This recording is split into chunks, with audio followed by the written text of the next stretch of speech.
The Israelis have confirmed that they have in fact killed Yahya Sinwar, the leader of Hamas. He was a prisoner in Israeli jails for 22 years, released in a deal in exchange for an Israeli hostage in 2011. So because he was in their hands for so long in jail, they will have had all his dental records, they will have had his DNA, so they were able pretty quickly to confirm that it was him.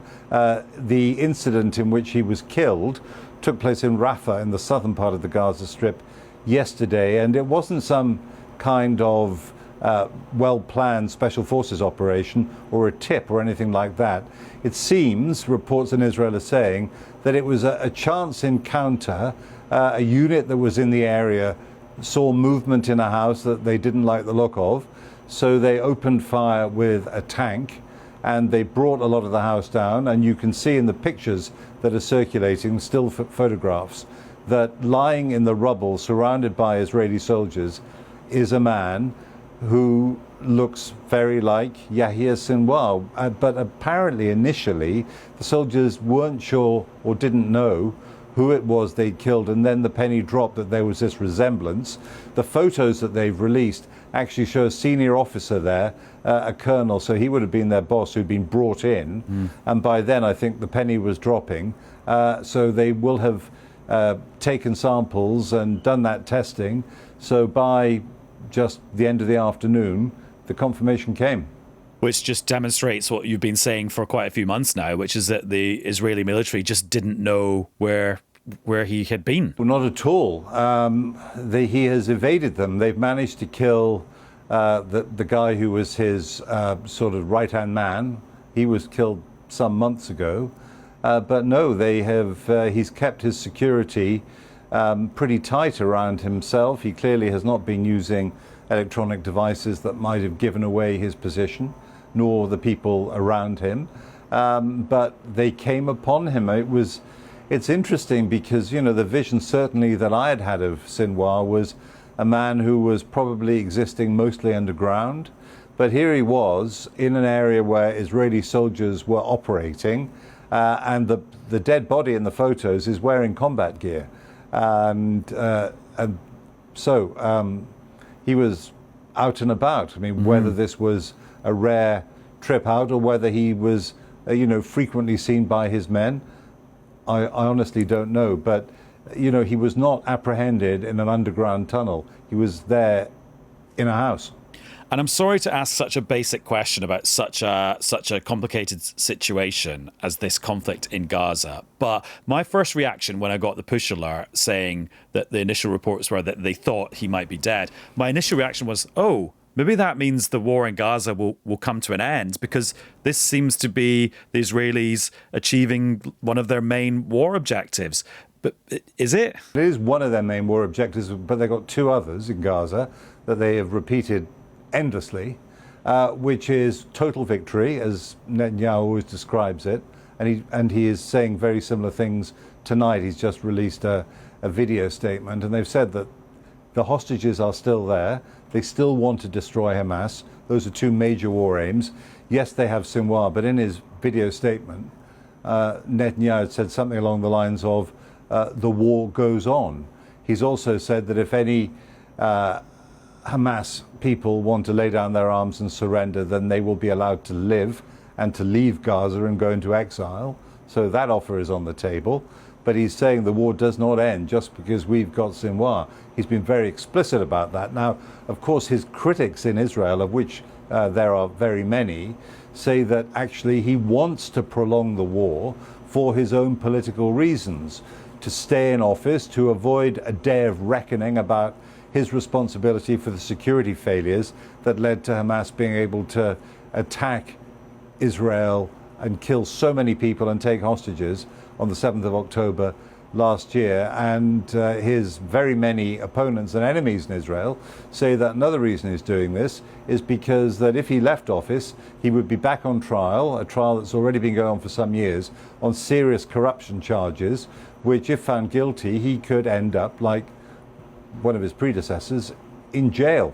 And just explain the structure of Hamas on which Sinwar sat atop. There's always been a divide between there's a political wing and there's a military wing, and they have a council that takes decisions for the whole organization. Of course, since the 7th of October, getting together has not been the kind of venture it would have been before the 7th of October, because the political leaders have, in the main, been in Doha, in Qatar. Some of them are in Turkey as well. I went down, in fact, to Doha a couple of weeks ago to speak to the number 2 in Hamas, Khalil al-Hayya, and he was someone who will now, I suppose, be the ranking member, though there will be a replacement for Sinwar, perhaps his brother, in Gaza itself. But clearly al-Hayya will also have a target on his back, because he was actually, when I spoke to him in Doha, his leg was still in a boot, because in July, when his predecessor as political leader, Ismail Haniyeh, was killed by Israel, he was in the same building in Tehran where the hit happened, and he broke his leg in the rubble. And just tell us a bit more about Sinwar's backstory. I mean, you alluded to his long period in an Israeli prison, quite a lot of which was in solitary confinement. And just reading some of the biographies of him, he just seems like this immense combination of charmer and brute. He grew up in Gaza. He was in his early 60s. So he would have been in his 20s when Hamas emerged in the 1980s. And he rapidly became an enforcer. He was known as a man who went after collaborators, Palestinians who'd been feeding information to the Israelis, who in Palestinian society in general are pretty much despised. And he went after them, and he was found guilty. The Israelis managed to capture him, and he was found guilty of killing 4 Palestinians who'd been working with the Israelis. And he was sent to prison, 4 life sentences, and he served 22 years in Israeli jails until he was released in 2011. And during his time in jail, he learned to speak Hebrew very well. And as I think he said in some of his public statements, he studied his enemy and decided and thought a lot about ways in which he could really hurt them, and maybe even by his terms score a victory against them. And on the 7th of October last year, he and his men inflicted on Israel the worst defeat in their history, which they have been trying not just to avenge but to essentially overturn ever since. And you know, Sinwar was a man too who was released in a hostage deal, because there was one, for many years, there was one very unfortunate Israeli soldier who was held hostage by Hamas, and in the end there was a big exchange of prisoners. Something like more than 1,000 Palestinian prisoners were released in exchange for this one man. And so if you think back to the 7th of October last year, Hamas took back into Gaza, I think, 251 hostages. Quite a few were released when there was a brief pause back last November, I think it was. But at the last count, there are still estimated to be 101 hostages there, of which Israel says about half may be dead. But the point I'm making is that since he regained his freedom from Israeli jails as a result of a hostage swap, that may have planted in his mind the idea that hostage taking is valuable. They're valuable commodities who can be traded. So I think what he's been hoping to do is, when they give up hostages, to get a lot of Palestinian prisoners in return for them. Newscast from the BBC.